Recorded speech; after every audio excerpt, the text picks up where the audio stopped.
प्रारंभिक परीक्षा नज़दीक है और हमें आपको भी पता है कि मध्य प्रदेश का रोल सबसे ज़्यादा रहता है। लगभग 40% जो नंबर रहते हैं वो आपको मध्य प्रदेश से देखने को मिलते हैं और वहीं भी सबसे ज़्यादा चुनौती वाला जो पार्ट होता है वो मध्य प्रदेश में इतिहास से संबंधित होता है, जहाँ पर आपको एंशियंट हिस्ट्री जिसको हम बोलते हैं प्राचीन इतिहास, वहाँ से लगभग आपको क्वेश्चन देखने को मिलते हैं दोस्तों।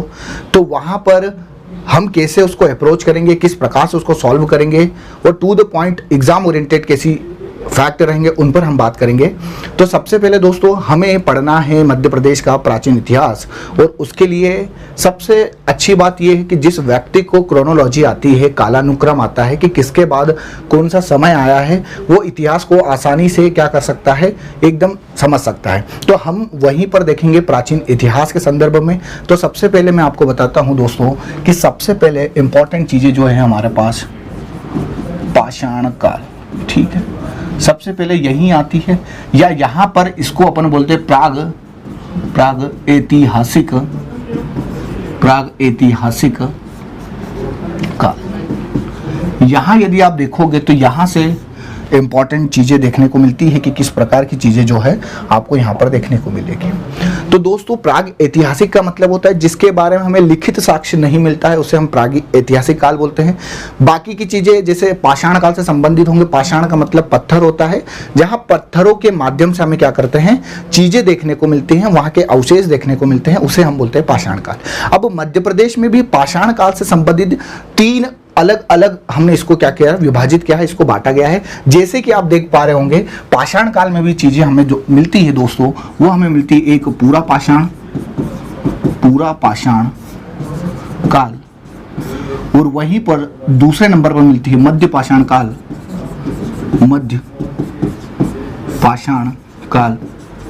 और दोस्तों यहां पर हमें अगली मिलती है नव पाषाण काल। अब आप बोल रहे होगे सर ये क्या चीज है, तो दोस्तों 2-3 बात समझिए आप।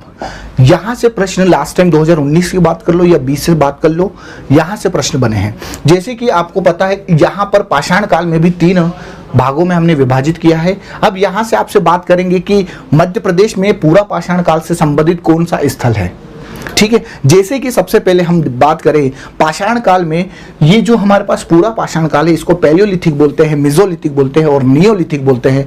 यहाँ पर जो हमें अवशेष मिलते हैं वो शिकार के मिलते हैं, जो जीवन निर्वाह था दोस्तों। यहाँ पर एकदम छोटी सी बात हम देखेंगे तो यहाँ पर जो जीवन निर्वाह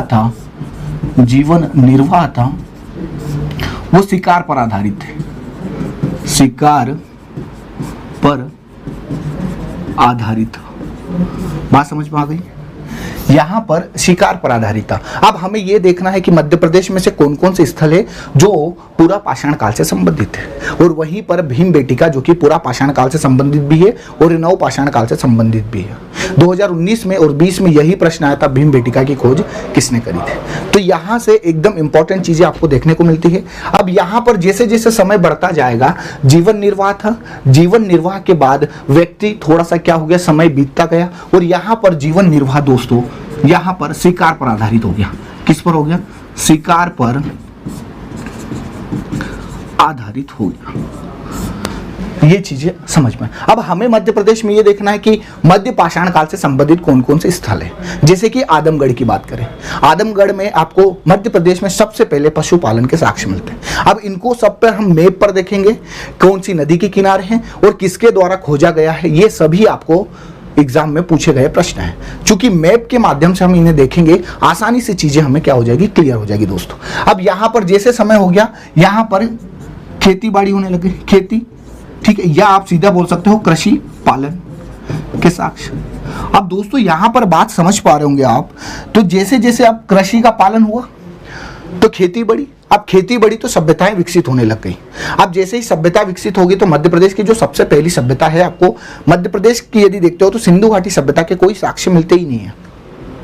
तो अब उसके बाद जैसे जैसे सभ्यताएं विकसित हुई है तो हमारे पास सभ्यता सिंधु घाटी के तो अवशेष मिलते ही नहीं है, हमें मिलते हैं ताम्र पाषाण काल से संबंधित। तो हमें अब मैप पर देखना है कि कौन कौन से ऐसे स्थल है जो कि पाषाण काल से संबंधित है मध्य प्रदेश में दोस्तों।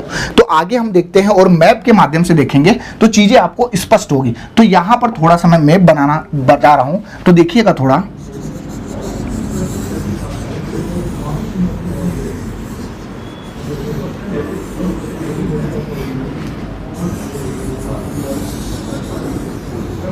देखिए दोस्तों, अब यहां पर आप ध्यान से देखिएगा, जैसे आपको पता ही है कि यहां पर जो सभ्यताएं विकसित होती है ना, मध्य प्रदेश की भी यदि बात करेंगे तो जितनी भी सभ्यताएं विकसित होगी, यहां पर पाषाण काल की बात चल रही है, तो पाषाण काल के जितने भी अवशेष आपको मिलते हैं, नर्मदा नदी के किनारे मिलते हैं, चंबल नदी के किनारे मिलते हैं, बेतवा नदी के किनारे मिलते हैं। मतलब यदि कहें हम तो नदियों के किनारे आपको सभ्यताएं देखने को मिलती है, पाषाण काल से संबंधित स्थल देखने को मिलते हैं। तो यहां पर देखिएगा, आप सभी को पता है कि यहां से हमारी निकल रही है नर्मदा नदी, यहां से निकल रही है दोस्तों नर्मदा नदी, वहीं पर देखोगे यहां से हमारे पास चंबल नदी निकल रही है, ठीक है। अब यहीं पर यदि आप देखोगे, यहीं पर देखोगे तो यहां पर बेतवा नदी निकल रही है, और यहीं पर आगे आप देखोगे दोस्तों तो यहां पर हमें सोन नदी देखने को मिलती है। उम्मीद करता हूं ये बात स्पष्ट ही है। अब यहां पर सभी चीजें आपको देखने को मिलती है, तो सबसे पहले और इंपॉर्टेंट जो कि पूरा संभावित प्रश्न है कि इस बार की प्रारंभिक परीक्षा में पूछा जाएगा, तो यहां पर देखोगे आप तो आपको यहां पर दोस्तों मिलता है सीहोर। सीहोर, यहां पर एक जगह है हथनोरा। कौन सी है? हथनोरा।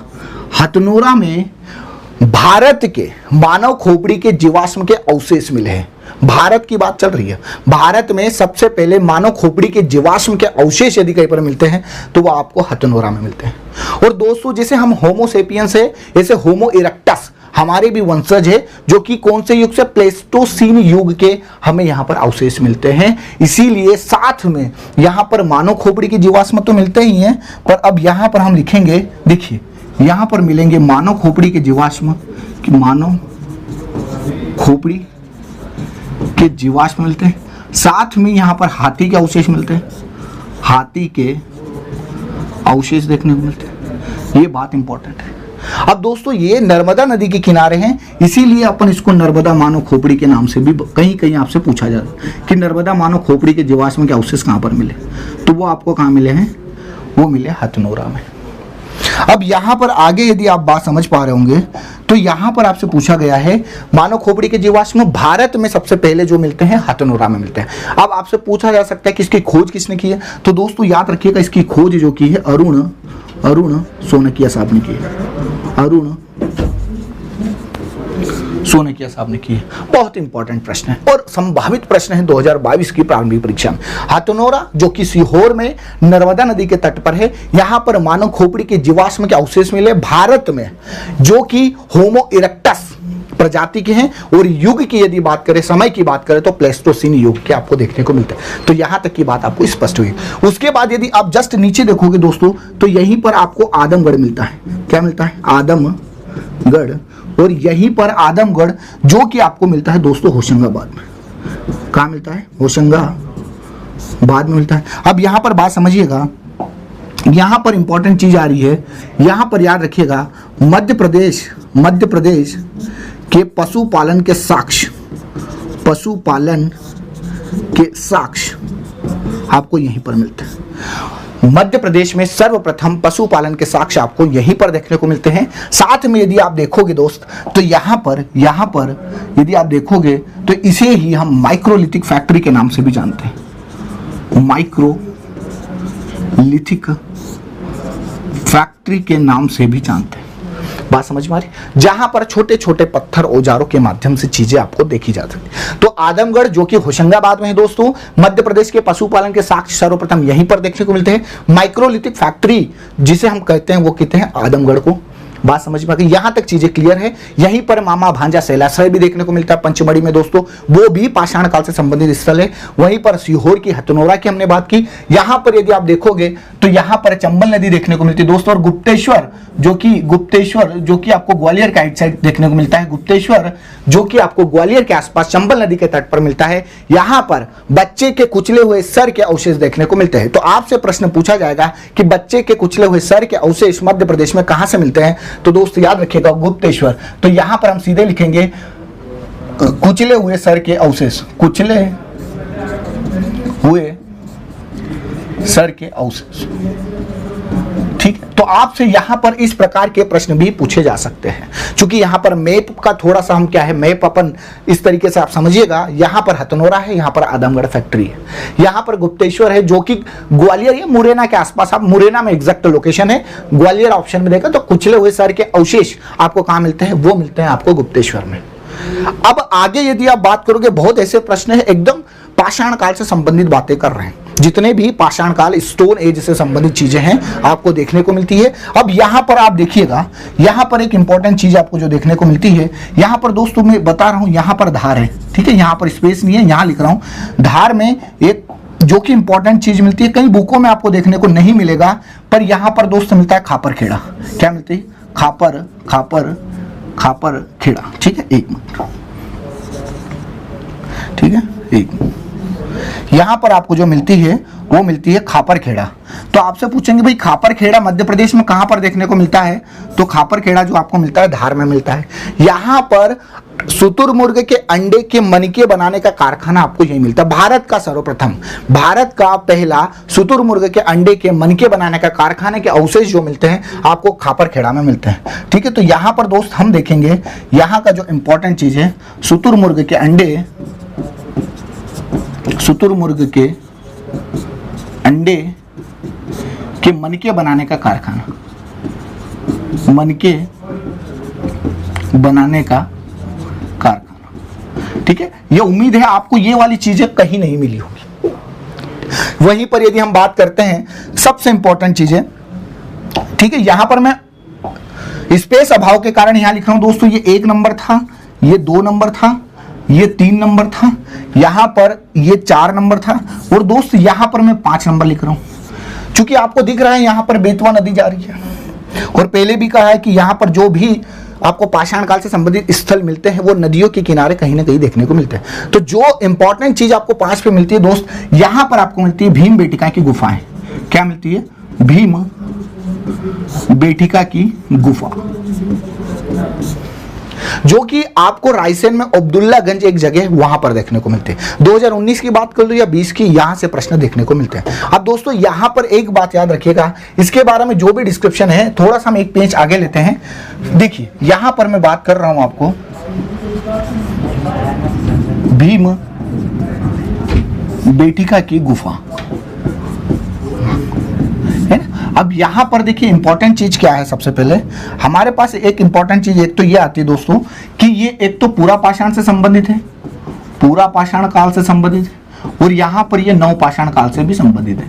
ठीक है, कहीं कहीं बुकों में कहीं कहीं देखने को मिलता है, पर दोनों चीजें यहीं पर। यहां पर जो इंपॉर्टेंट चीजें आपको मिलती है, यहां पर याद रखिएगा भारत का सबसे बड़ा गुफा समूह आपको यहीं देखने को मिलता है, बड़ा गुफा समूह यहीं देखने को मिलता है। यहाँ पर लगभग 500 से भी ज्यादा गुफाएं आपको देखने को मिलती है। ठीक है, वहीं पर यदि बात करें इसके स्थान की बात करें दोस्तों, तो अब्दुल्लागंज जो कि आपको कहाँ मिलता है? रायसेन में मिलता है, रायसेन में मिलता है। और ये प्रश्न आपसे कई बार पूछा गया है कि 1957 में विष्णु श्रीधर वाकणकर ने इसकी खोज करी थी। यहां से हर बार प्रश्न आपको देखने को मिलता है। उसके बाद यदि आप देखोगे यहां पर, उसके बाद यदि देखते हो विष्णु श्रीधर वाकणकर के अब्दुल्लागंज से है, रायसेन में है। याद रखिएगा दोस्तों 2003 में यूनेस्को की वर्ल्ड हेरिटेज साइट में जगह मिली है, यूनेस्को की विश्व विरासत स्थल में जगह मिली है, विश्व विरासत स्थल में जगह मिली। और याद रखिएगा दोस्तों इसका संबंध महाभारत से माना जाता है, इसका संबंध महाभारत से माना जाता है। अब ये महाभारत से क्यों माना जाता है? क्योंकि जब पांडवों की यदि हम बात करते हैं, द्वापर युग की बात करते हैं दोस्तों, तो द्वापर युग में महाभारत का संबंध कहीं ना कहीं हमें मध्य प्रदेश से भी देखने को मिलता है। वहीं यदि बात करें तो भीम बेटिका में एकाध जो वनवास था वो इन गुफाओं में मिलाया था, इसीलिए महाभारत का संबंध हम भीम बेटिका से भी मानते हैं। साथ में पंचमढ़ी की गुफाएं हैं जो कि महाभारत से रिलेटेड है। ये सब चीजें आपको कहीं ना कहीं चीजें याद हो रही होगी, तो उम्मीद करता हूं दोस्त ये बात आपको समझ में आई होगी। तो यहाँ पर हमने पाषाण काल से और भी स्थल है जो कि पूछे जाते हैं, जैसे कि मैं आपको बताना चाहूँ, एक तो भीम बेटिका की गुफाएं दोस्तों, एक याद रखिएगा घोड़ा माड़ा, ठीक है, घोड़ा माड़ा जो कि आपको डिंडोरी में मिलता है, ये सब पाषाण काल से रिलेटेड है। घोड़ा माड़ा, एक आपको बेलन घाटी यदि पूछे, बेलन घाटी ये भी पाषाण काल से संबंधित है, जो कि आपको एमपी और यूपी के बॉर्डर पर देखने को मिलती है। वहीं पर दोस्तों त्योंथर की यदि बात करें, ये भी पाषाण काल से, जो कि कहाँ पर है, रीवा में। वहीं पर दोस्तों हटा ये कहाँ पर है, दमोह में। वहीं पर दोस्तों कसरावत की बात करें तो ये आपको खरगोन में देखने को मिलता है। और भी जो चीजें हैं जो कि पाषाण काल से संबंधित है, उनके बारे में विशेष तौर पर एग्जाम में पूछा जाता है। तो उम्मीद करता हूं दोस्तों आज का ये सेशन आपको अच्छा लगा होगा। ठीक है, मिलते हैं अगले सेशन में। धन्यवाद।